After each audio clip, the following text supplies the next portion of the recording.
That's the one we've wanted to partake in, which is basically to make America great again. And now we'll have a chance to do it after today. Hopefully, everything will work out well. We're way leading. All we have to do is close it out. We have to close it out. If we get our vote, there's nothing they can do. This is one of those deals. If we get our vote, we're leading every swing state, which is unheard of for the Republican Party. They're always up at the end. They always were good finishes or bad finishes, depending. Sometimes they'd get there, but you'd always go in by losing hundreds of thousands of votes, and you'd watch it like a racehorse, and sometimes they'd get there, and sometimes they wouldn't. But with North Carolina, I always got there because we won every race, every primary.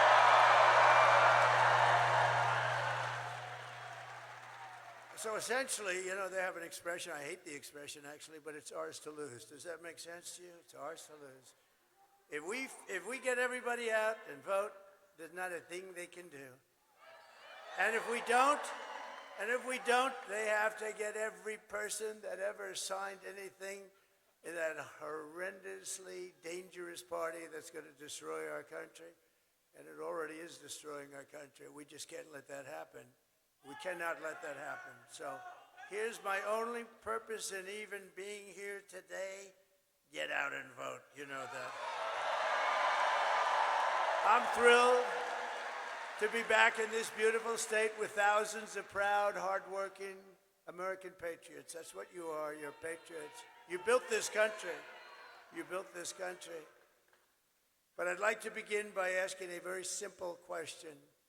Are you better off now than you were 4 years ago?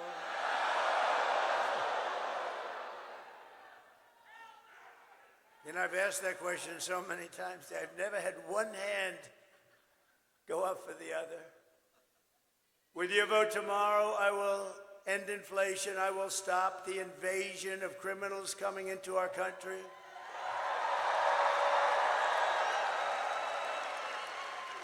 Which I happen to think is the absolute worst thing that has ever happened to our country. I've never seen it. They're putting in murderers, releasing all of their prisoners from jails all over the world, not South America, all over the world, into our country. I think it's the worst thing. In the polling, when I see the polling, I see that inflation and the economy are number one, which is sort of standard. But I really would like to put that, because we're going to close up that border so fast. We're going to get those people out of here so fast. And she's not going to do it. She couldn't do it if she wanted to. She wouldn't know what to do. They have open borders. And you know what? If things went bad today, and tomorrow, you would have open borders the first day of that. And they have 21 million people that they let into our country. Many of these people are murderers. Think of it. 13,099 are murderers. The big drug lords. The prison population from countries all over the world. And if I ran a country, I'd say, get my prisons. Open borders. They just walk in. No vetting. Think of it. No vetting. We have no idea who they are. You're not allowed to ask. You're not allowed to ask. They just walk right into our country. And they kill people. You have murders. So you have 13,099 murders. Many of them have killed far more than one person. Bad things are going to happen. And you have terrorists at levels that we've never seen before. We had terrorists down the lowest I had in 2019, and this isn't done by me, this is done by Border Patrol, which, by the way, endorsed me. They gave me a great endorsement. They said, he's the greatest president ever. He's the greatest president, the head guy. Boy, Paul was great. He made a beautiful speech, but he said, he's the greatest president our country has ever had. I said, does that include Lincoln, Washington, and a couple of them? But it's very nice. But they gave me the strongest endorsement. And I have to say this, in the same little speech, they said she's the worst thing to ever happen to our country. And it's very hard for them to say that. She never made one phone call in 4 years to the Border Patrol. How are we doing? I used to drive them crazy. They probably said, oh, no, it's the president again. Yes, yes, we're fighting our president. I used to drive them nuts. When I had nothing to do, I said, call the Border Patrol. And we got Just drop that chart, please. That's my all-time favorite chart.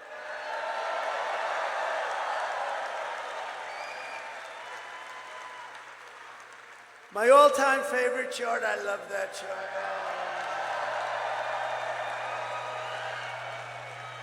I sleep with that chart. I kiss it every night before I go. Because I wouldn't be here if it weren't for the chart. If you take a look at the arrow on the bottom, that was the day I left office. That was the lowest illegal immigration we ever had. And I kept it pretty good. And then you take a look, and we had Mexico pay for their soldiers. They didn't want to pay for their soldiers. I said, you have to give us soldiers while we build the wall. And they paid so much money to us, and they said, we're not going to do that. They actually laughed at me when I suggested it, and I said, here's what I'm going to do. I'm going to put a tariff of 100% on all your cars and everything that comes into the United States. They said, you know what they said? Sir, we would be greatly honored to let you have our soldiers free of charge. Thousands. How many would you need, sir? I said, as many as it takes. And they were great. They made a big contribution to our security, let me tell you. But they got to stop with, now we're talking Turkey. One of the first calls I'm going to make is to Mexico. You stop letting people come in through our border and come in through your southern border, and you stop it.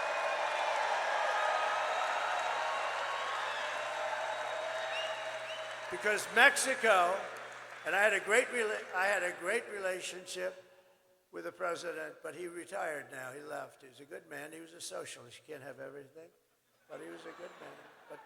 But they paid a fortune for the soldiers along the border. We were able to have great numbers. Well, built 571 miles of wall. I was going to add 200 more. By the way, far more than I said. I was talking about 200, 250. We built 571, and nobody talks about it.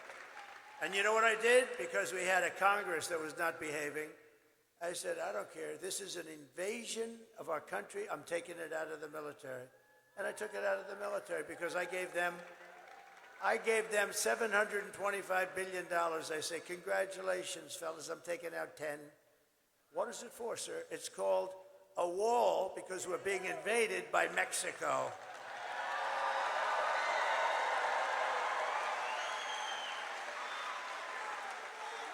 But now we have a new president in Mexico. It's supposed to be a very nice woman. They say, I haven't met her. And I'm going to inform her on day one or sooner that if they don't stop this onslaught of criminals and drugs coming into our country, I'm going to immediately impose a 25% tariff on everything they send in to the United States of America.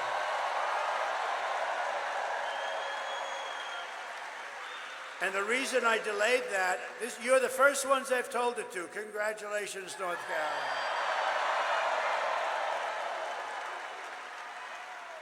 And it's only got a 100% chance of working, because if that doesn't work, I'll make it 50. And if that doesn't work, I'll make it 75 for the tough guys, and I'll make it 100. Then I'll make it 100. And at some point, they'll have so many soldiers on their southern border. You know, their southern border is where they come in. They come right through. And by the way, it has a 100% chance of working. It's only a question. I'll start off at 25%. That's a lot. Do you know Mexico's our #1 trading partner? Do you know what that costs? They make a fortune. They've taken over our country in a way since this Biden-Harris people. They became our #1 trading partner, and they're ripping us off left and right. It's ridiculous. They're not going to rip us off. They wanted $3 billion to meet with Biden. They wouldn't have said that with me. I would have said, oh, really? You want $3 billion to meet? I'd do the opposite. If you don't give us $3 billion, I'll impose the biggest frickin' tax.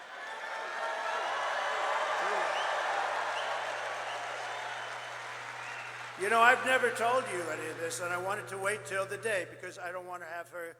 She's a low IQ individual. I don't want to have her say, you know, I had an idea last night while I was sleeping, turning, tossing, sweating. Because I sleep, I turn and I toss and I sweat. I sleep like no, I don't even sleep. You know, I've gone through 62 days without a day off. single day. Every single day. And you know what? She takes a day off every other day. Last week, she makes a terrible little, she has these press conferences that last for about 2 minutes, and then she takes the day off. You know, when you're running for the president of the United States and you want to do it because you have to fix the country, that's the way I'm doing. Otherwise, I wouldn't do it. I could be at the most gorgeous beaches in the world right now, but I'd much rather be with you people because you people I like you people better. I'd much rather be with you. No, I would. No, and we're doing something historic. You know what we're doing? This has never been done before. They'll never have rallies like this. You know, we went to Milwaukee the other night, and we're doing great in Wisconsin, by the way. We could have filled that arena. What do they have? 28,000 seats, including the floor, fully packed. We could have filled that arena 3 times, maybe 4 times. The people outside, thousands and thousands of people. There's never going to be that. In 4 years, you're going to have a candidate, Republican, Democrat candidate, and they're going to come to North Carolina, right? And they're going to say, how many are there? And the consultants back there that make a fortune because they think they bring these people. You know, they don't bring, nobody brings anything. We bring them. We together bring them. But you know what they're going to say? And the same people they'll be represented, very smart people, they're very good people. You have to, can't give them too much leash. We can't give them too much. But they're going to have 250 people come. And that's standard. See the ladies of North Carolina, they've come. They've come. Those beautiful, beautiful ladies. They're looking better and better all the time. These beautiful ladies, and I think they're very well to do. I mean, they're always so beautiful, beautifully coiffed. Look at that. They're just, but here's what I love. They're great Americans. They love our country. They love North Carolina. They come from isn't it nice where you can sort of be closer? They'll travel to California. If I went to Hawaii, they'd be in Hawaii. I think they're loaded. You want to know the truth. I think their husbands. The reason I never see their husbands is because they're working like hell. Because these wives are traveling all over the place. 257, they've been at 257 rallies. And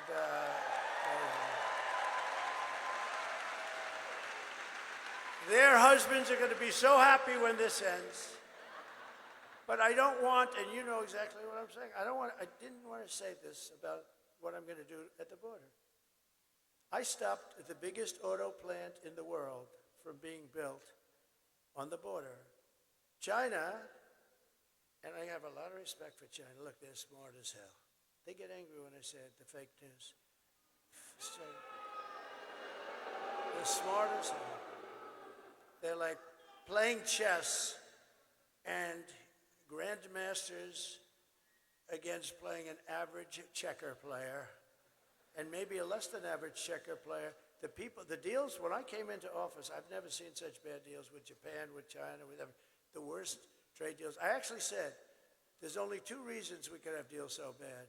The people making the deals were corrupt, which I actually believe, or they were very stupid. And I think you had a combination of both.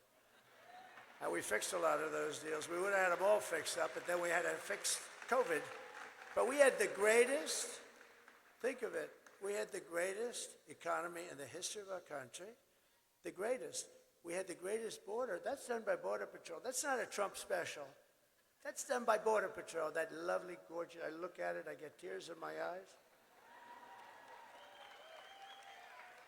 And you know, the day of that horrible situation in Butler, it was just about there. It's weird that you have it almost, because it's usually all over the place. You have no idea where it's coming up. When I say lift up the sign, I usually have to look all over there. I have one over there.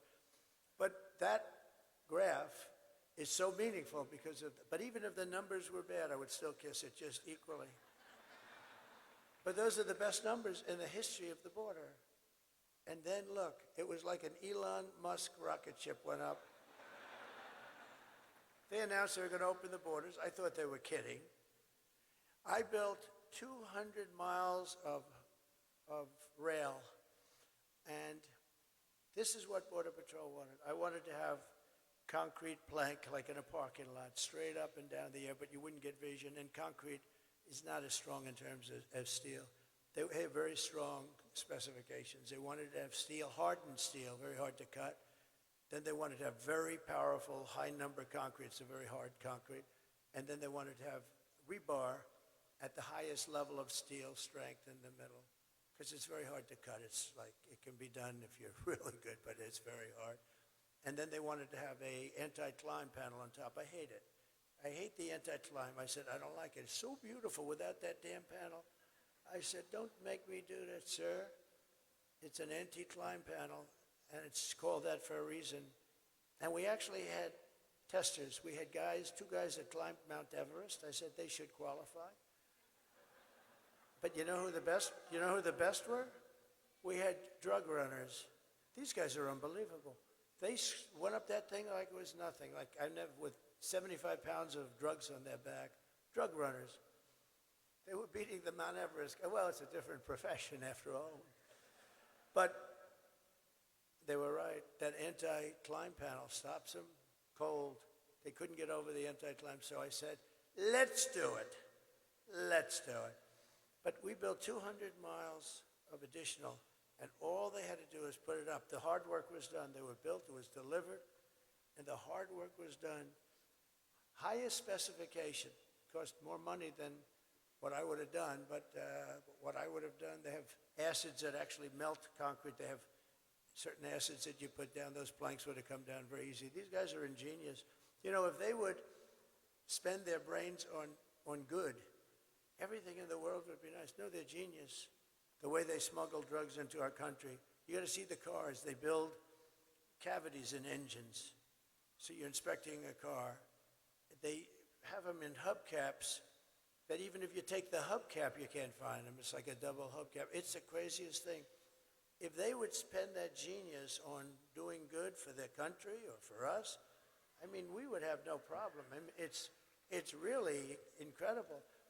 And, you know, the people that do the trafficking, what they do with the women is, they put them in trunks of cars. It's mostly women, by the way. Mostly women. A lot of people say traveling and trafficking. But the trafficking is women. And the reason is it's become as big as the drugs. And the reason is because of the internet. The internet made it a modern business and a big business. And I'll tell you, some of these guys are among the richest people in the world. And they run a real operation. And they essentially take care of Kamala because they even have an app where they can call.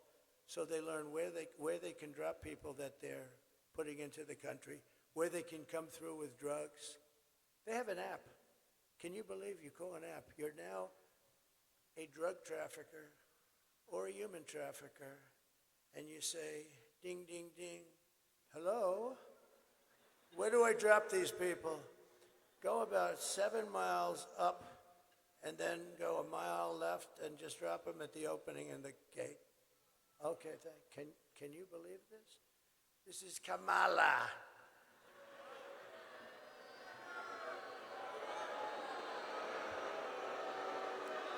Right, so all that stuff ends very quickly. We'll get that thing built. But they could have put up 200 miles. Oh, you know what they did with that expensive stuff? And it's expensive. They had it laying in the sand, laying in the mud.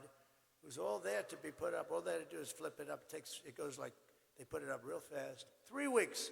The whole thing, we would have had 750 miles of wall. Think of it.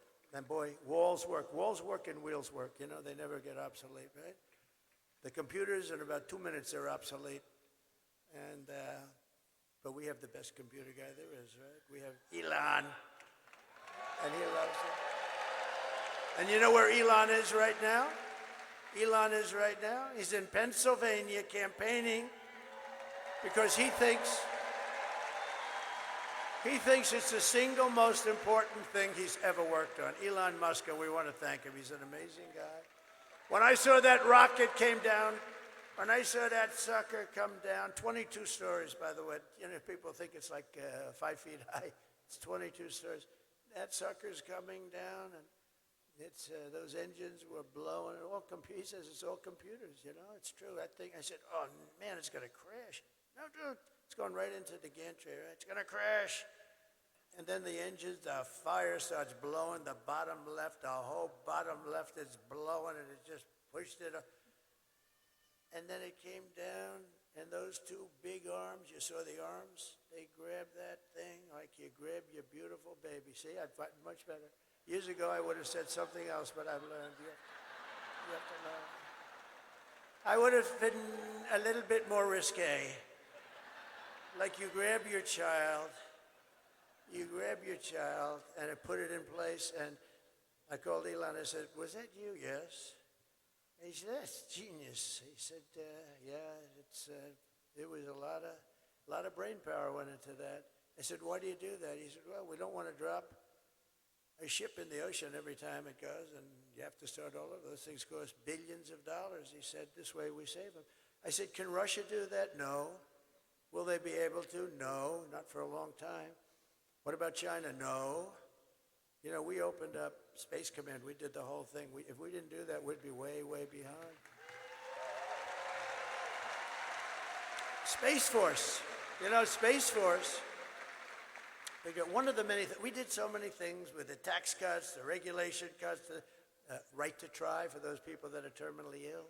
You get the right to try our medicines here instead of going to Asia and Europe. Or if you have no money going home, which is about 99% have no money and they go home. But the few people that have the kind of money you need for that go to Europe, that go to Asia.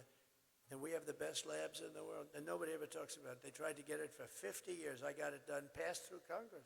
You think anything's easier to get passed through those guys? It's not easy. But we did so many things, and we've saved thousands and thousands of lives. It's worked out unbelievably. And, you know, nobody wanted it. The scientists didn't want it because they're terminally ill. They don't want to start from a terminally ill person. Looks bad on the records. They didn't want record sheets. The insurance companies hated it. It was very, very, I got everybody into a room. Our country hated it because our country will get sued. When somebody's terminally ill, they die and they sue the country. I said, "You can't do that." I got everybody in the room, and I signed an agreement. Everybody agreed that we're going to work beautifully with people that are terminally ill, but they're not going to be allowed to sue anybody. If they die, they die, and if they live, it's going to be the greatest story. We have saved thousands of people, and nobody ever talks about it. You know, nobody ever talks about thousands and thousands.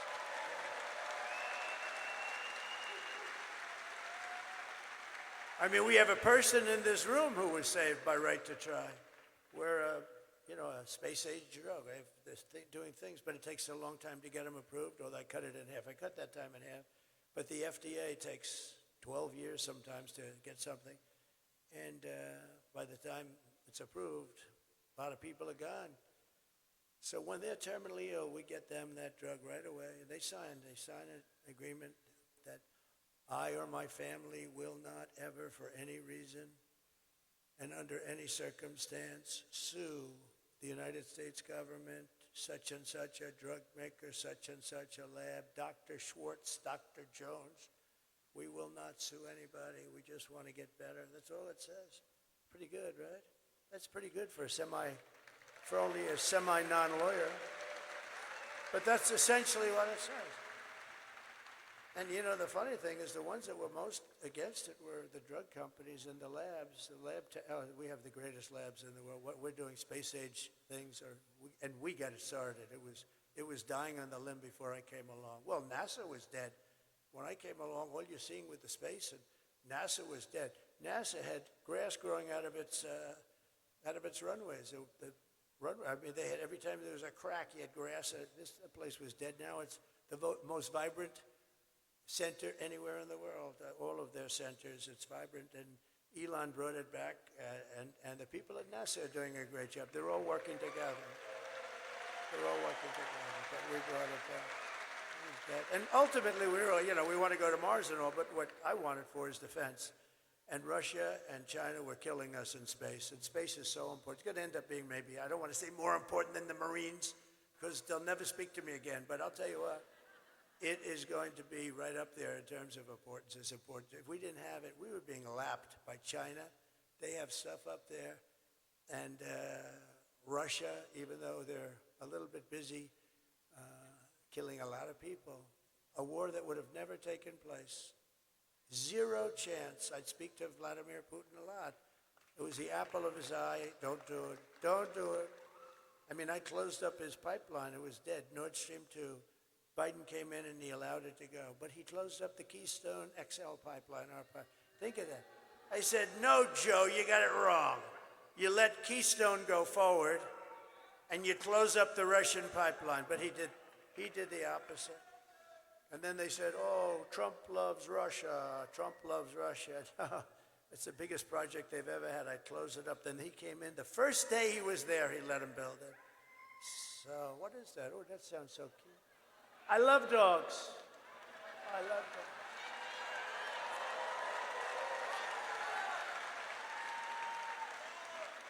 We love dogs. You know, Lara Trump, by the way, you happen to know she's married to my son, and she's the vice chairman along with Michael. They're doing an incredible job. But she would come into the office, and she loves dogs and pets, and she would get me to do things for doggies that you wouldn't believe. Dad, we have to make the cages larger. We have to provide air conditioning. Can you believe it? I didn't know too much about it, but you understand what I'm saying? In these kennels where they're obviously not treated too good. I said, so do we have to give them a steam bath? Or do I?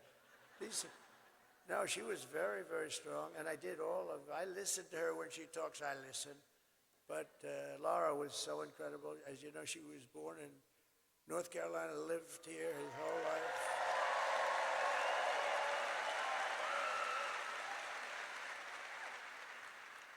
And even Ted Budd, who's doing an incredible job.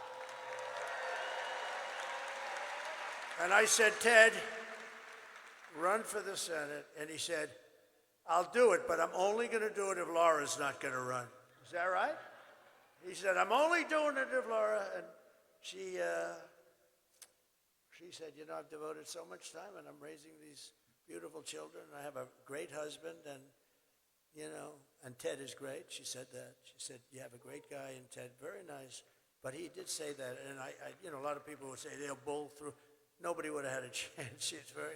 They love her. They love her in the party. They love her even the Democrats love her. Can you believe it? Stand up, Ted. Stand up.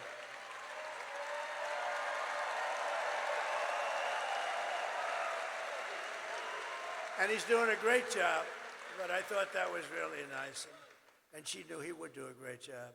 Tomorrow you have to stand up and tell Kamala that you've had enough. You can't take anymore. You just can't. What? They're all screaming, fire, please. I mean, what a terrible job, what they have done to our country. And you're going to say that to her. You're going to say, you've done a terrible job, you're grossly incompetent, we're not going to take it anymore. Kamala, you're fired. Get the hell out. Get the hell out of here. You're out of here. Get out of here.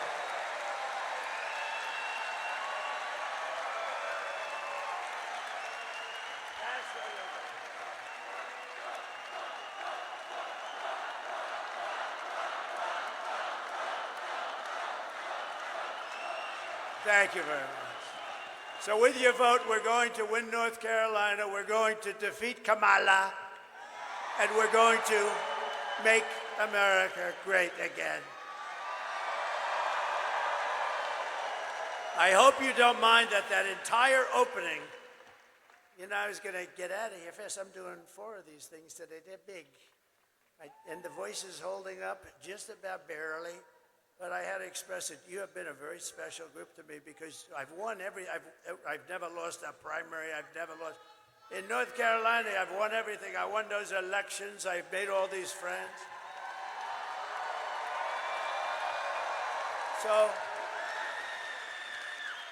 So I just give you a little bit of a thing. And by the way, the press will say, oh, he rambled. No, that's not rambling. You know what that is? That was genius. That's the weave. No, see, I wove, frankly, the rest of it I don't really even have to talk about. But that was the ultimate weave. And think of it. Isn't it nice that you can have a president that doesn't need to use a teleprompter.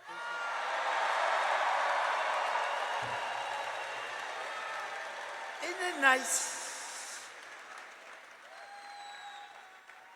And I got to go a little quicker now because you know what? I took Marco's place and I took Sarah Huckabee Sanders' place. I said, do you mind if I go now? Because you know what? We got to keep a schedule. And I'm going to ask them to come up right now. Just come up. Because I took their place. And it's so rude. Marco is a big winner, beautiful winner from Florida. As you know, he's a great guy. He's my friend. And Sarah's now the governor of Arkansas. And we love those people in Arkansas. So while I'm talking, I'm going to ask them to come. See, we're trying to conserve a little time. But they are incredible people. Oh, come on up if you can, if you're around, wherever. Come on. See? That's called efficiency. I figure Sarah would be finished now and Marco would just about be getting started.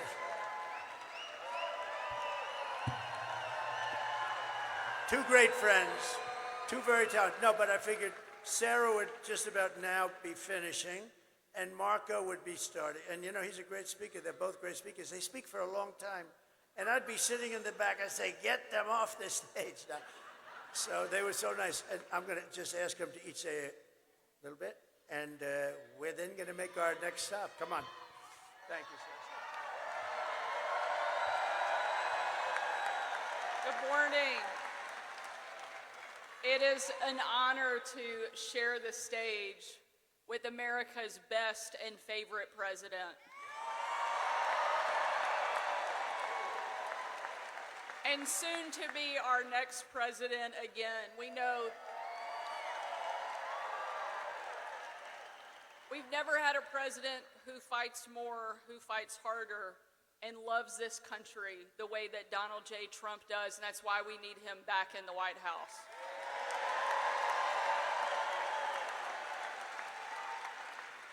Every day when the left was relentlessly attacking me, it was Donald Trump who stood up for me, who empowered me, and gave me confidence to do my job, and that's what he does for every single American, every single day. He will not let us down. Make sure you get out and vote, North Carolina. We need you because America needs Donald Trump, and we're going to make it happen. Thank you so much for all you're doing.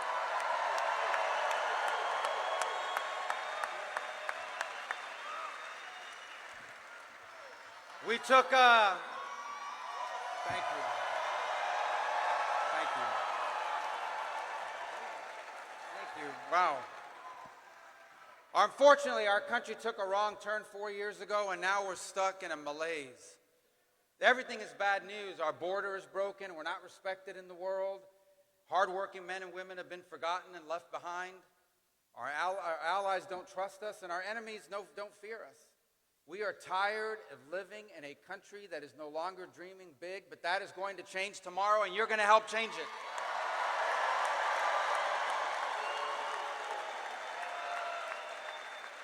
Tomorrow, North Carolina and the country are going to make our 45th president, our 47th president.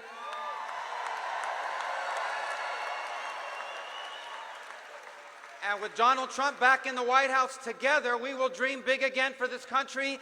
We will be a country that once again is proud of its history, excited about its future, because together with Donald Trump, we are going to make America not just great, but greater than it has ever been before. Thanks.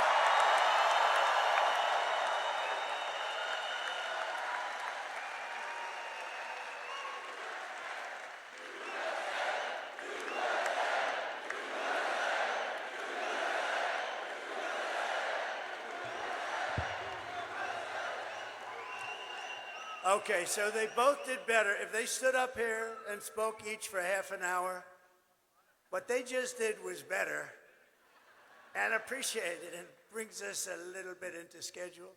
You know, one thing Marco was talking and I said, you got hit so hard by that hurricane and we didn't care about what we're doing today. We only cared about saving lives. And we did a good job. FEMA did a horrible job. The administration, they're still not there. You know why? Because they've spent all their money on bringing in murderers and a lot of people. They spent all their money on bringing in illegal migrants. They've also taken a lot of your jobs, especially jobs from the black population.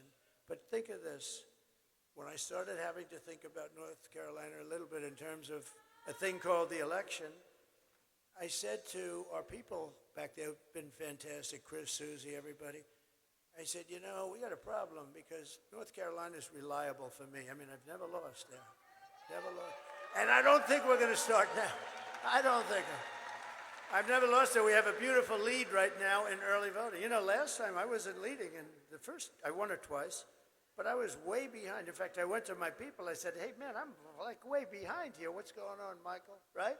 What was it, like 200,000 votes? I said, how the hell do I win? But the later voting came in, Republican. Boom, and we blew him away, right? He was right. He said, just relax. Just relax. I'm screaming, what the hell happened in North Carolina? But that's the way it works. I mean, the Republicans are used to voting late. They do it. They feel better about it. They want to be there on Tuesday. And that's all we want them to do is do the same thing that they've done. But I have to say, an amazing thing happened because I went down. I had to be the first, but I went close, but I didn't want to bother people. I mean, it was devastating. And then shortly thereafter, I went to the sites, and it was horrible. The houses were ripped. People are still missing. Many people died. A lot of people don't know. You've had terrible FEMA response, like non-existent. Franklin Graham was great, and so many other people were great. And I made a big contribution toward the effort, but I said rather than me do it, I was ready to do it, but I said I'll give it to Franklin and others that are doing so well there. It's amazing, some of the people that work there. So we gave them a lot of money, and they're doing a job. But no response. But you know what? I said to Michael and I said to other people, these people have been wiped out. Their houses are gone. You had to see. I mean, trees are ripped, giant trees, 10 foot in diameter. They're ripped out like they were toothpicks. I've never seen anything like it. And just clean. Not only are the houses gone, but the concrete foundations were taken out. You'd see them laying 20 miles down the road. It was the most devastating that you can imagine. I said, we'll be lucky. And this was a very Trump area. We know what that means. So it's Trumpy. They call it a Trumpy area. And with a lot of love and great people, no crime, no nothing. Just great people, but it was devastated, you know, essentially destroyed. You'll probably have it built back in about 15 minutes, right? Because that's the way you are, workers. But I said, you know, if we get 50% of the vote, I don't know, they're not going to show up. So I figured anywhere, not having done this business that long, actually, I figured very accurately, anywhere from 25 to 50% of the people may come and vote. And here's what happened. The lines were through the roof. I don't know where the hell you all came from.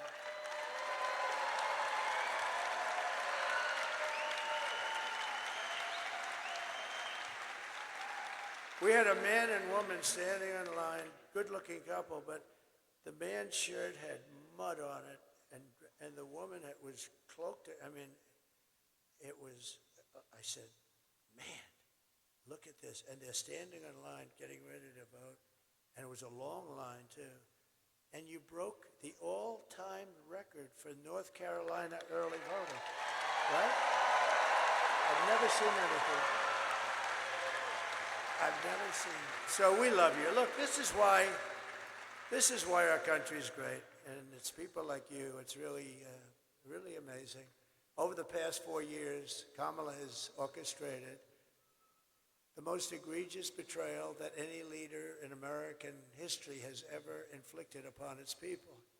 She has violated her oath, eradicated our sovereign border, and unleashed an army of gangs and criminal migrants from prisons and jails and insane asylums and mental institutions all around the world, from Venezuela to the Congo in Africa, stealing countless American lives. They're killing people.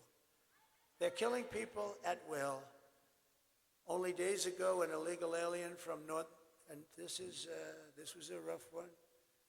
Just happened, you know that.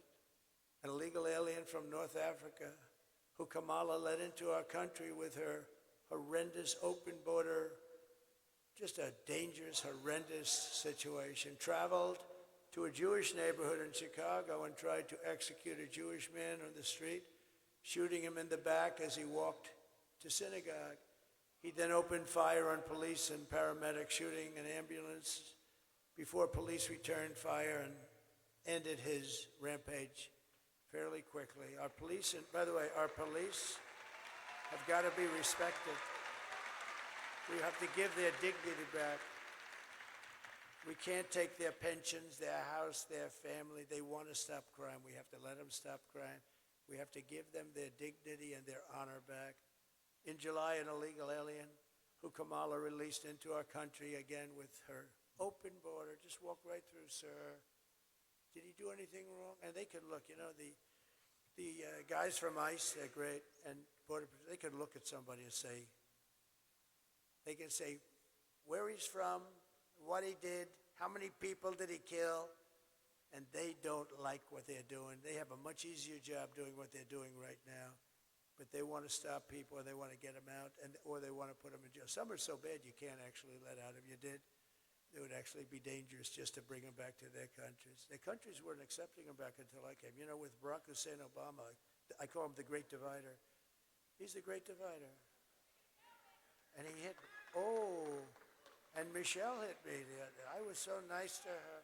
Out of respect, I was so nice. She hit me the other day. I was going to say to my people, am I allowed to hit her now? They said, take it easy, sir. Sir, take it easy. My geniuses, I'm telling you, they said, just take it easy. Oh, what do you mean? She said bad about me. I can't hit back. Sir, you're winning. Just relax. Is that good advice? Is that good or bad advice? I think it's neutral. You know what the response is there? It's like, nah. What do the ladies from North Carolina think about hit back or just relax? Huh? Oh, they say hit back.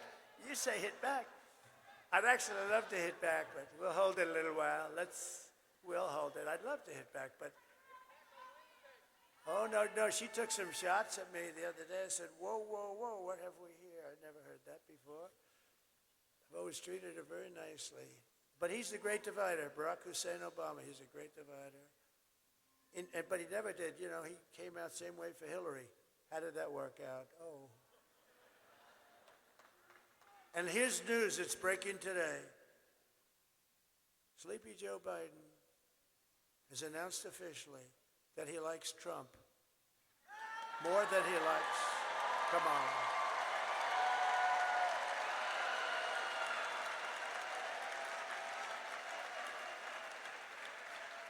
And he actually hates my guts, but he likes Trump more than he likes Kamala. Oh, he hates her. They walked into the office. He just got 14 million votes. He voted for me.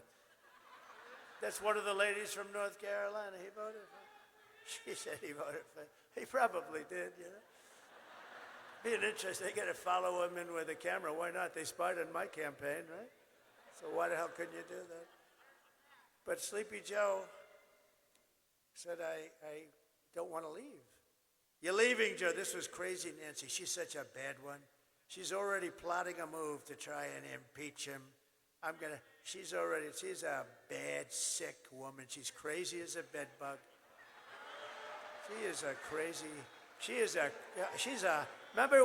Remember she ripped up the paper behind me? She could have gone to jail for that. You're not allowed to do that. I think Nancy Pelosi is a disgrace. They impeached me on no evidence. I did nothing wrong. Fortunately, the Republicans stood up for me 100%. But Nancy Pelosi is a disgrace. The hatred she brings, she's got real hatred. And yet she can sell a stock like Visa last week, right? And the following day, they announced a major investigation into Visa, but she got out. And the fake news back there does nothing about it. They should be ashamed of it. Okay. And by the way, just to get it straight, because there'll be reports, it's already probably out over the wires, I should have done it. I'm only kidding about Joe. He didn't officially say that, but I believe, okay? It's probably already out on the wires that We have an official report from, because this is pretty big stuff up here. So when I say it's official, no, I'm only kidding. In July, an illegal alien who Kamala released into our country was arrested in Charlotte, North Carolina, for stalking a woman into a public bathroom and attempting to forcibly rape her. In Wilmington, North Carolina, 3 months ago, an illegal from Venezuela brutally stabbed a man to death just 4 days after he was arrested for domestic violence. But instead of being deported, this criminal alien was released so he can kill, and that's what he did. These terrible atrocities are happening every day in our cities and towns. They're going after young girls, they're going after old men, they're going after anybody that moves. They don't care. And different from us, the moment they kill, they don't even think about it. We don't kill. But can you imagine if something happened and it would be devastating. They don't even think. They wake up the next morning and they don't even think about the damage and the havoc and the ruin they've caused families and the pain. And these are coming back. These people are coming into our country at levels that have never been seen in any country. No third world country would allow it. They'd stand at that border with sticks and stones and they'd say, "You're not coming in here." I want you to hear directly from a mother whose world has been shattered because Kamala let savage illegal alien murderers into our country. Please. Sunday night, I asked her to not stay up super late because of her coming to work with me in the morning first to do her summer school. She said, okay. I told her good night and I love you. I went to bed, not realizing that that was going to be the last time I saw her. We're best friends. We're going to shake it again. I woke up to notice she wasn't in her bed. I'm in my heart trying not to lose my mind because I don't know where she is. I finally remembered her phone had a location on and her phone was pinging just 2 minutes down the road, right behind the skate park. I start driving to the direction the phone was being pinged at, and I see a couple cop cars with lights on.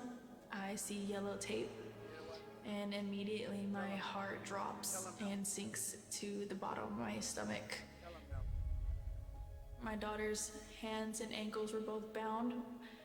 She was strangled to death, left with no pants. And I know in my heart, she fought incredibly hard. She was not going down without a fight. We begin with 2 men we're learning are charged with capital murder tonight, accused of killing a 12-year-old girl. Police say these men strangled her before dumping her into that creek. Both men were in the country illegally. Apprehended, then released by Border Patrol less than 3 weeks before Jocelyn's death. The men accused of killing Jocelyn Nungare are affiliated with the gang known for brutal violence. Kamala Harris was in charge of immigration and our borders. If we had better border policies and not open borders and not these catch and release policies, I truly believe this all could have been prevented. Under her being vice president of this country, my daughter's life was ripped away from her. She had her entire life ahead of her. Happy birthday, dear Jocelyn. My daughter is 6 feet in the ground based off of policies that she allowed to keep. Kamala Harris did have one job, and she not only failed, not me, she failed my daughter, she failed Jocelyn. She was only 12. President Trump reached out, gave me his sincerest condolences as not a former president, but just as a father, someone who cares. I believe Donald Trump needs to be back in office. I can at least know that my next child will be safe in this country.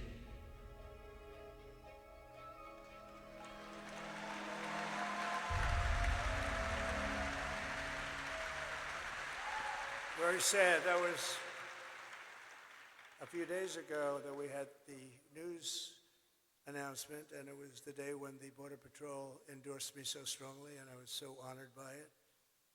And we talked about Jocelyn. She was there and talked about Jocelyn. I mean, just so unnecessary. Would have never happened. They wouldn't have been able to get into the country. Would have never happened. So many things wouldn't have happened. Inflation wouldn't have happened. Russia, Ukraine wouldn't have happened. Israel wouldn't have happened. The October 7th Israel attack would have never happened. Those people would all be alive. Most of them are gone, I believe. I think that's part of the reason they're not wanting to negotiate so much. They said, oh, I can't believe it. They're probably, most of those hostages, sadly, I think they're possibly gone. Most of them are gone. And it would have never happened. That attack would have never happened. All those people would be alive. And the Afghanistan, the greatest embarrassment in the history of our country, I believe. They took the soldiers out first. You have to take the soldiers out last. It's very simple. Milley should have been fired. All those generals. Kelly should have been. Kelly was such a disaster. Some people are good. Some people are not good. Some people are stupid. But who would think that you take the soldiers out first? Mattis made big mistakes. But remember this about our military. We defeated ISIS. And I got you into no wars because we had great people. I had mostly great people.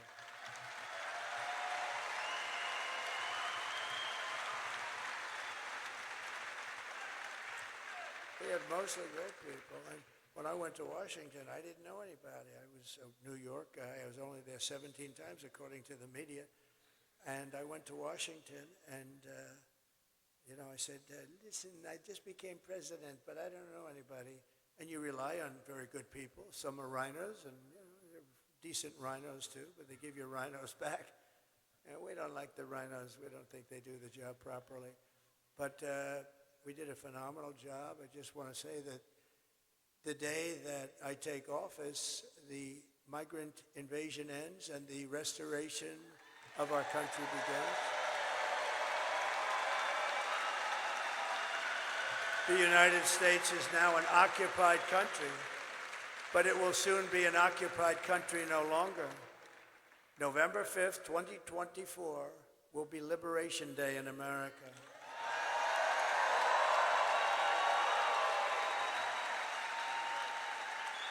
And on day one, I will launch the largest deportation of criminal program in American history.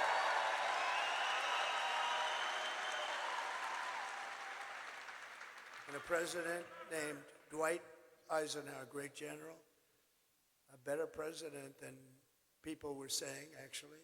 But he believed in strong borders. He hated to see people come through our border, and he has the record right now, but I suspect that record, unfortunately, it's not something I want to do. But we have no choice. We can't allow murderers and drug dealers and all these people. They're all pouring into our country, and we can't allow it. We won't have a country left. I will rescue every city and town that has been invaded and conquered. They've been conquered. Our towns have been, you take a look at Aurora, take a look at Springfield. We have a town of 50,000 people, and they drop 30,000 illegal migrants. They used a little technicality so we don't call them, but that, to me, that's illegal.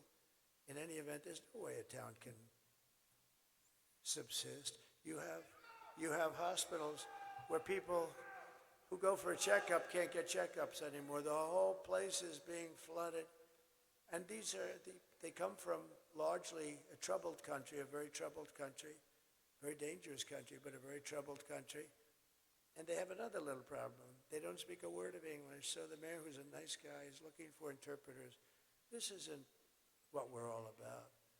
30,000 people going to a 50,000 people town. Springfield, Ohio.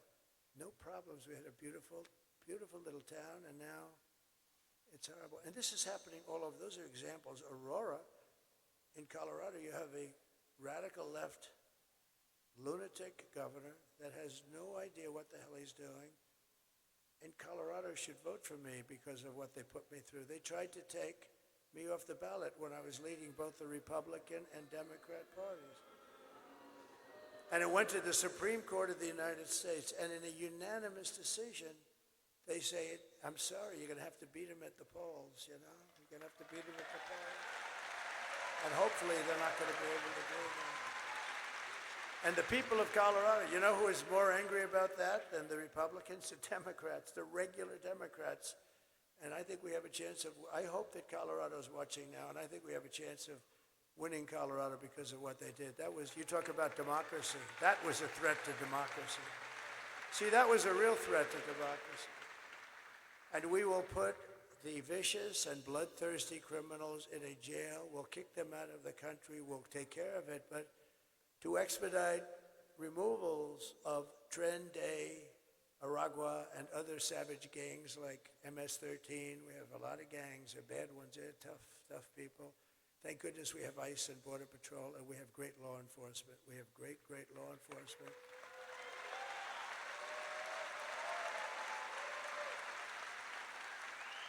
I will invoke the Alien Enemies Act of 1798 to target and dismantle every migrant criminal network operating on American soil. And if they come back into our country, it's an automatic 10 years in jail with no possibility of parole. And I'm hereby calling for the death penalty for any migrant that kills an American citizen or a law enforcement officer.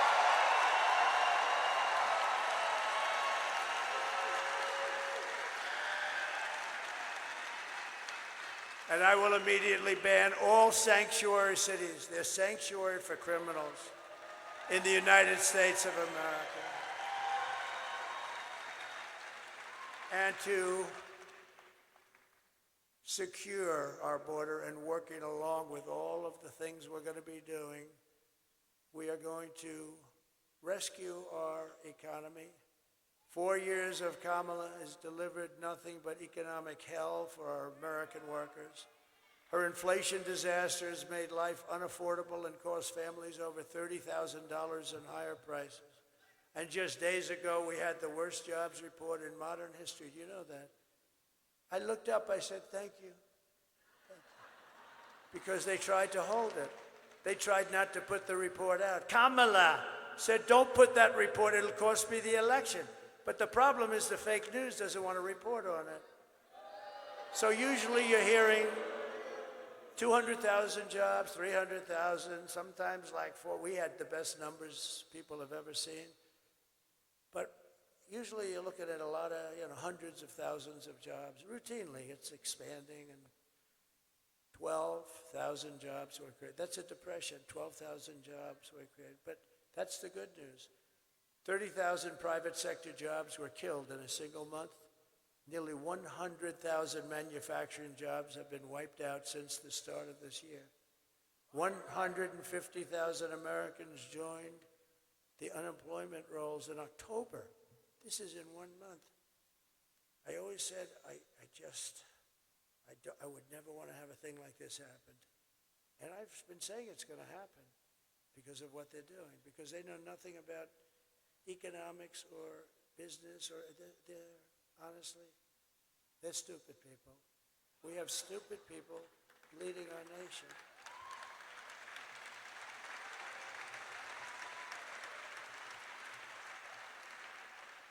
And nearly 250,000 people dropped out of the labor force. They dropped out because they couldn't get a job.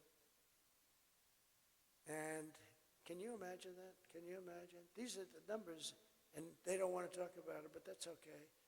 These numbers are disqualifying. These numbers make them, because the famous quote, it's all about the economy, stupid. We have the worst economy that we've ever had since the 1929 Depression. These are depression numbers, and it's going to get worse.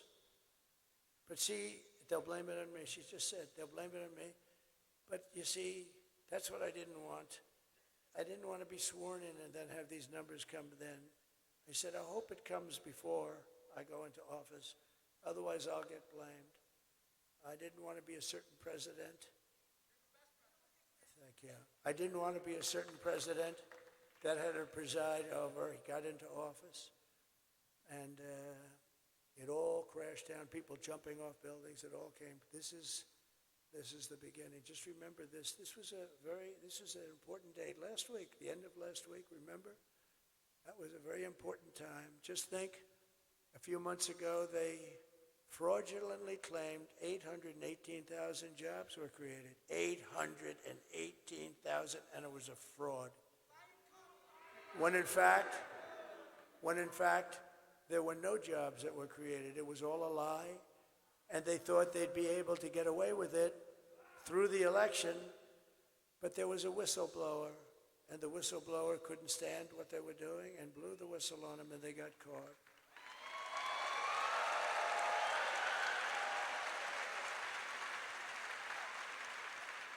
And now again, they've just revised past job reports because they had another whistleblower, so they had to do it. They wanted to wait till after the election again. And they found another 112,000 fake jobs. In other words, jobs that they're reporting exist and they don't exist. It's a fraud. That's 1 million fake jobs. Now, when you look at the numbers and you see those jobs, it didn't make it look great, not like our years. But you know what it made it look like? Pretty normal, pretty good. There was no story. Meanwhile, think of this. Meanwhile, 100% of net jobs created in the last year have gone to migrants. Can you imagine? Not to our population, migrants. But these are depression-type numbers, and that's where we're heading if she's elected. Under my leadership, we're quickly going to turn this economic nightmare into an economic miracle. You'll see. And we're going to make America wealthy again. And we will make America, very importantly, affordable again, because people cannot afford the prices. The prices are too high. We're just one day away from the best jobs and biggest paychecks and the brightest economic future that the world has ever seen. But you must go and vote, and Kamala talks about fixing the economy, but why doesn't she do it? She always goes, oh, yes, we're going to do this. We're going to give you tax hikes. You know what? She wants to raise people's taxes. That's how the Depression started, by the way. Herbert Hoover. He raised the interest rates and the taxes at the same time, and it just went boom. That's what she wants to do. She wants to increase your taxes. Interest rates are too high. They are too high. Kamala's plan will impose the largest tax hike in American history and raise taxes on the typical American family by $3,000. My plan will massively cut taxes for workers and small businesses. And we will have no tax on tips, no tax on overtime, and no tax on Social Security benefits.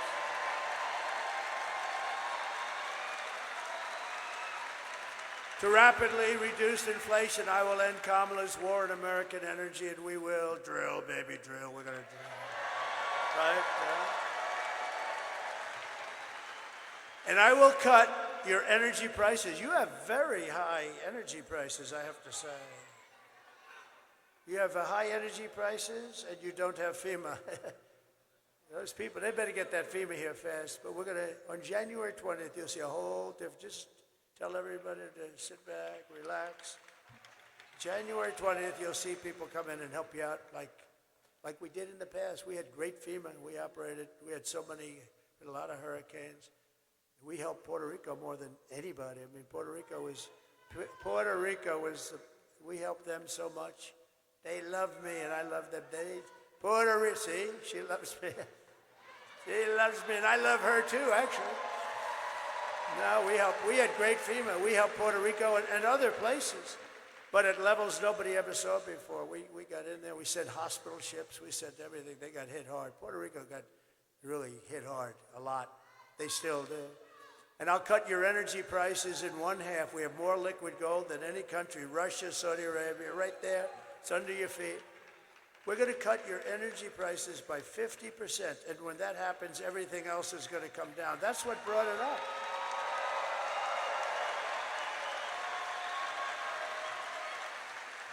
Now, before leaving, I just want to introduce some people that have just been great. Senator Ted Budd, you know, he's great. Congressman Dan Bishop, who's running for Attorney General. And he was a great congressman, and he'll be a great Attorney General. Candidates for Congress, Brad Knott and Alan Swain, they're terrific, please. Good luck. I heard you're doing great. Our great RNC chairman. Now, if we don't win, I'm not going to be saying that. I'm going to take it back, okay? But I think we've got it under control, wouldn't you say? The great Michael Whatley of North Carolina. We're going to win. And Michael had one message for you. Oh, we don't need your money. We don't need anything. Got plenty of money. We got plenty of everything. All we need is a very simple vote. Just go out and vote. And get your friends to vote, too. Bring them along, you know? And a man who I'm so proud of because he stepped into very big shoes, Michael's shoes, GOP Chair Jason Simmons. We're looking good? Thank you. These guys don't let us down. I mean, I took the man from North Carolina, I moved him to the top. That's a nice statement. When all those other things were falling off a cliff, right? Ballots have been found, but this guy had 603 lawyers, and we had him stymied. You don't think they would have done that here, too? But we have a good legal team now. We're watching them, and they're watching.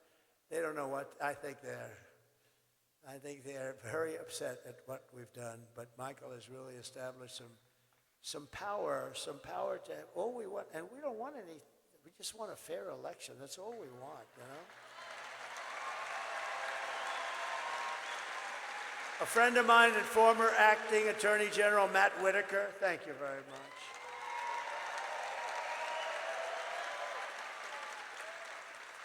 Alice Johnson's here. Where's Alice Johnson?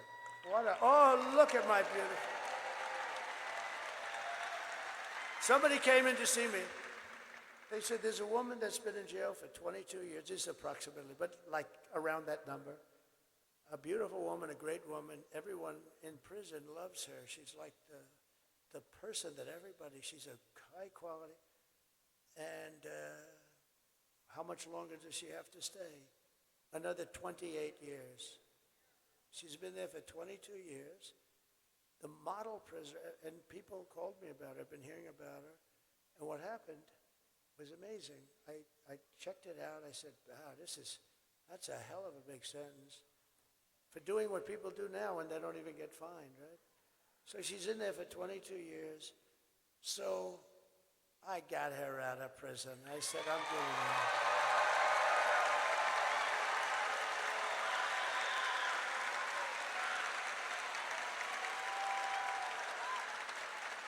You look beautiful. Wow. Can you imagine? She was actually on a phone call. They had a couple of guys selling drugs and stuff, and she was on the call. They gave her 22 years plus, I guess 50, 60 years or something. I mean, it's unbelievable. Today, they wouldn't even give you a fine. And it's, you know, and that's no good either, by the way, because what's going on. But it was one of the best feelings. I mean, I've had a lot of good feelings. We had a lot of victories, I'll tell you what.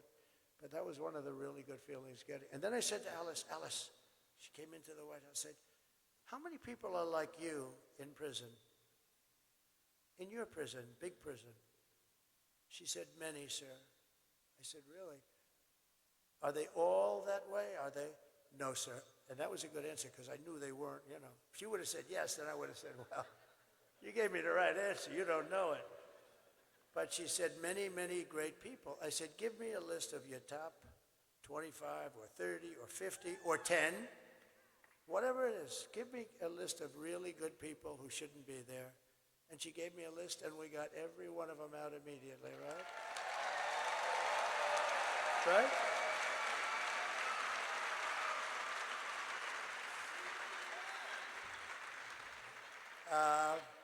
Just a great woman. Thank you very much, John. I didn't know you were going to be here. That's very nice. She still likes me. Well, she's got to like me. What the hell? I mean, could you imagine if she were like some of these guys? Sometimes they'll endorse somebody, and they won't be that. Can you imagine when, this would be a story. I got her out of 28 years, and then she comes out against me. I say, but stuff like that happens in politics. I got to tell you, but not with that one it doesn't. We love you. Thank you very much. Thank you. So I didn't even put it here, but we have so much stuff, and I don't want to bore you, but I was asked by a group of people, mostly African-American people, came to my office. They said, we've been trying for 30 years to get criminal justice reform. Obama couldn't do it. Nobody could do it. Nobody could do it. And they came to my office and they said, we have a problem. We're 5 votes short, and we need 5 conservative senators that are hard line. And actually, we had conservative senators that loved it, Ted, right? We had some conservative senators that were actually supporting it. But I called up some of the senators, and one of them in particular was great. He said, you got it. He was leading it. He said, sir, you got it.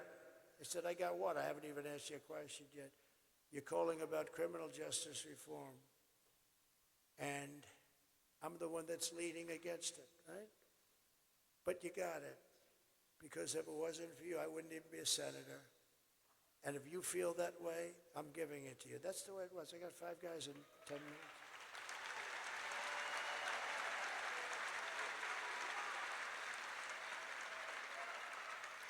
And we got it done, and it was very, because I see this guy, I don't know who he is, but I see him on television. Sort of a lightweight, I think, not a very smart guy. But you know what? He came in, he was one of the people that came into the office. A black gentleman named Van Jones, right? So he came in, and I was impressed with him. Good-looking guy. He was crying uncontrollably that it was going to fail again. And there were like 10 African-American people and a couple of others, but mostly African-American, and he was sitting right in front of me and weeping and saying and I really thought it was great because you know what, that's okay. I mean, he's trying to get people like Alice out, that's good. And there were no provisions for anything. It was really draconian. And what I did is I said, that's really nice. Look, I'm going to see if I can get this for you. I got it done in about 2 hours. And we had criminal justice reform. And they announced a news conference that night. Van Jones,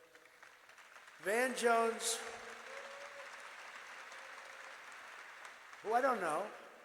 The only time I think I ever met him was in the Oval Office. They came in with a group about criminal justice reform. And remember, Obama nobody could get it. Nobody. Bush couldn't get it. They all tried. Why wouldn't they try? So what happens is, he was crying profusely. I told him, congratulations, we're going to get it for you, and I got it. And then they announced a news conference that night in some place in Washington, D.C., and he was heading up the news conference. I said, First Lady, come on over here. I'm going to show you something really nice. This is really a beautiful thing. I'm very happy I was able to do this. I got them the vote that they could have never gotten, 5 conservative senators. You wouldn't have gotten these guys. You got to know what we're dealing with here. They were seriously hard right, and that's good. That's fine. You got hard left, you got hard right. And I said, First Lady, people love, she's got the #1 best-selling book in the country. Can you believe it? Can you believe it?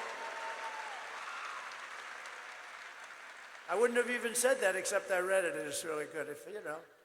Can you imagine if I didn't read it and I didn't like it? No, she's great. She loves you. She says hello. But she got the #1. That's a big achievement in life. On the New York Times list. Do you know how that book has to sell 20 times more than it should in order for her to be the #1 bestseller? So we're proud of her. She's great. And she was a great First Lady. People love her. People love her. And I said, First Lady, see, this is a little bit of a weave. You see those stories? First Lady, book, boom. But you got to always bring it back. When it comes to a time when it doesn't meet at the bottom, then it's time to say, let's not do this shit anymore. We won't do this anymore. But, so what happened is Van Jones was crying, and now I tell him, it's okay, he was the happiest guy. It was beautiful. Got a nice way about him, nice look, real nice look, smart. And I heard they were going to have a big news conference to announce it later on that evening, and they had it. And I said, First Lady, come on, this is one I want you to watch. Because I wouldn't say she's in love with politics, you know. I wouldn't say it's her first thing on the book.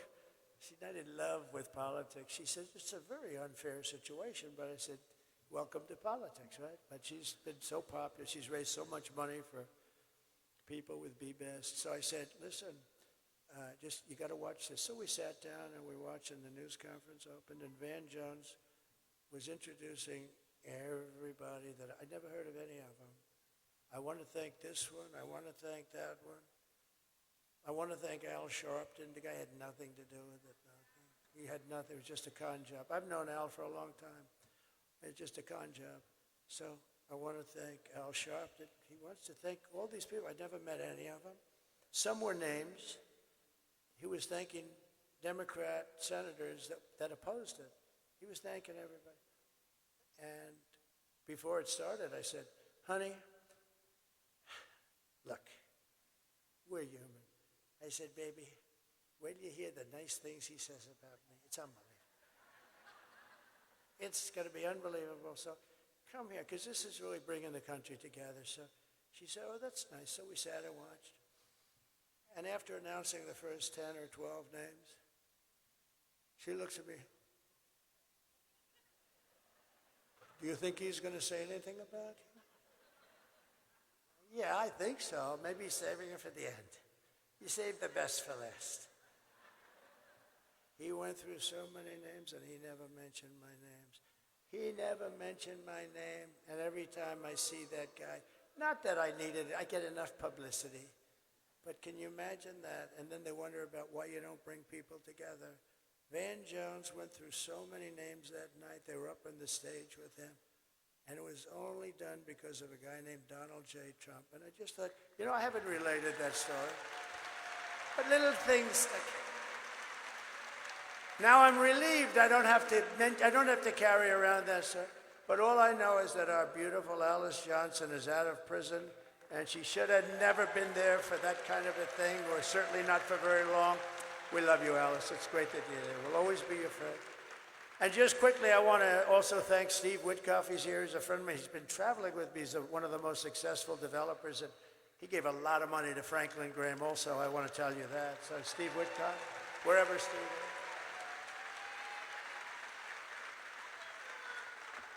Thank you, Steve.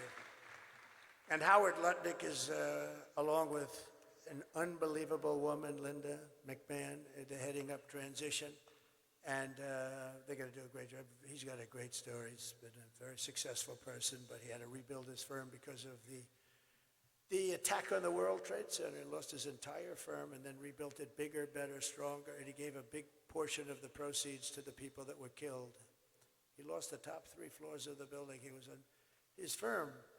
Cantor Fitzgerald was on the top 3 floors of the World Trade Center. They were all gone, including his brother. And he rebuilt that firm, and it's now bigger, and he gave a big chunk. He didn't have to do that, and he's just a very highly respected man on Wall Street, and he's involved in the transition at a high level. And I also would like to pay homage and Ed, because they're great people. They're great people. It's, you know, we all like to brag about our kids, and sometimes maybe we shouldn't. And some people, you know, but you have your kids, you love your kids, but these are great children, I mean, they're not children anymore, but to me, they'll always be children, right? They're your children. If they're 25 or 35 or 40, I mean, Don is not a child. Eric is not a child. Tiffany is now going to have a beautiful baby.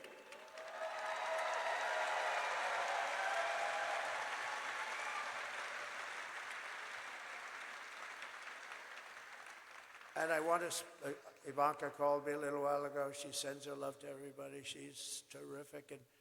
And I have a guy who's at home with the First Lady, and he's very smart. He got into a great college, and he's now in college. He's 18 years old, and he's doing great. And he gives me good advice. Dad, just take it easy now.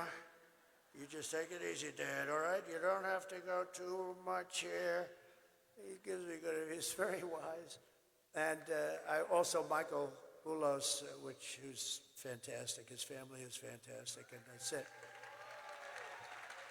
So in conclusion, with your vote tomorrow, we're going to fire Kamala, we're going to save America, and we're going to cut your taxes, end inflation, slash your prices, raise your wages, and bring thousands of factories back to America and back to North Carolina. We will build American, we will buy American, we will hire American, and I will end the war in Ukraine. Should have never started. If I were president, would have never started. And in the Middle East, would have never started. Israel, all those people would be alive. And I will prevent, I promise, World War III. We're very close to World War III, in case you haven't noticed that we have people that don't have, we have people representing us who don't have a clue. We will crush violent crime and give our police the support, protection, resources, and respect that they so dearly deserve.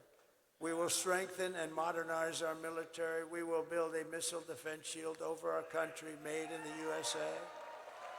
We will rebuild our cities, including our capital in Washington, D.C., making them safe, clean, and beautiful again. We will teach our children to love our country, to honor our history, and to always respect our great American flag. We will get critical race theory and transgender insanity the hell out of our schools. And we will keep men out of women's sports. I will defend religious liberty, I will restore free speech, and I will defend the right to keep and bear arms. After years of building up foreign nations, defending foreign borders, and protecting foreign lands, we are finally going to build up our nation, defend our borders, and protect our lands and citizens. And we will stop illegal immigration once and for all. And we want people to come into our country, but they have to come in legally, all right? We do want people. We will not be invaded. We will not be occupied. We will not be overrun. We will not be conquered. They are conquering. They are conquering large sections of our country. We're being conquered. Can you believe that? The only difference is they're not wearing military uniforms. We will be a free and proud nation once again. Everyone will prosper, every family will thrive, and every day will be filled with opportunity and hope and the American dream itself. But for that to happen, we must defeat Kamala and stop her radical left agenda with a landslide that is too big to rig.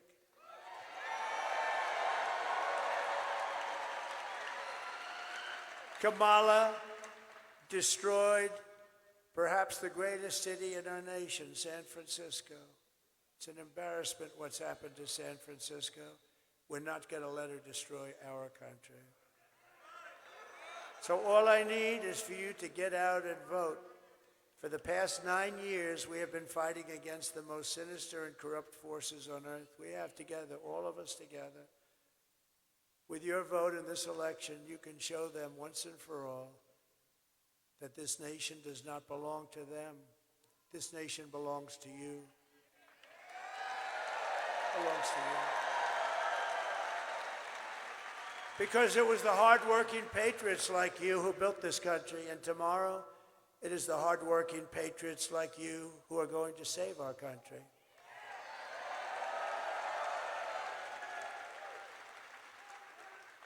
Think of this, I won't be doing this anymore with North Carolina, and I won't be doing this anymore with, after today, I'm just thinking as I'm going through this, that this will be our final moment, but the more exciting moment is going to begin. See, these moments of hundreds and hundreds of the most incredible rallies that any country, no country's ever seen anything like it. But these moments that we've had together, these really were just to create what we hopefully will create tomorrow, which is we're going to make America great again. We had to get there together. So we'll have many meetings, but we won't have rally meetings. We're going to have maybe we'll rally in our success. Because we're going to make our country so successful. And we did it. We had the greatest economy, best. You see the numbers, you see the charts. We did such a good job, but we'll do a much better job now because I know the people. Now I know the good ones, the bad ones. I know the weak ones, the strong ones. I know the stupid ones. I know the smart ones. I know them all. After all we've been through together, we stand on the verge of the 4 greatest years in American history. With your help, we will restore America's promise and we will take back the nation that we all love so much. We are one people, one family, and one glorious nation under God. We will never give in, we will never give up, we will never back down, and we will never, ever surrender. Together, we will fight, fight, fight, and win, win, win.